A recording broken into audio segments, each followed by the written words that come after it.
साप पालो मगर दुश्मन जैसे दोस्त ना पालो असं आपल्याकडे म्हणलं जातं. म्हणितं तर साप आणि दोस्त सोडा, मुंबईत एका व्यक्तीनं चक्क मगर आणि कासव पाळल्याचा धक्कादायक प्रकार उघडकीस आलाय. या प्रकरणी 29 वर्ष इम्रान शेख याच्या विरोधात गुन्हा दाखल करण्यात आला.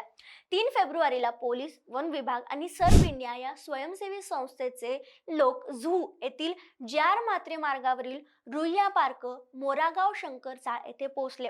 तेथील एका घरात ते गेले. घराची झडती घेतल्यानंतर एका छोट्या खोलीत काचेच्या टँकमध्ये चक्क एक जिवंत भारतीय मगर आणि एक ठिपकेदार कासव यांना आढळून आलं. हे दोन्ही प्राणी घरात बाळगणं बेकायदेशीर असल्यामुळे रेस्क्यू टीमनं अत्यंत काळजीपूर्वक त्यांना टँकमधून बाहेर काढलं आणि सुरक्षित ठिकाणी हलवलं. याबाबत विचारणा केली असता इम्रान शेख आणि शाहिदा शेख जे त्या घरात राहत होते यांनी टाळाटाळ केली आहे. त्यांना अटक करण्यात आली असून पुढील तपास सुरू आहे. मात्र या घटनेनं चांगली चर्चा सुरू झाली आहे हे नक्की.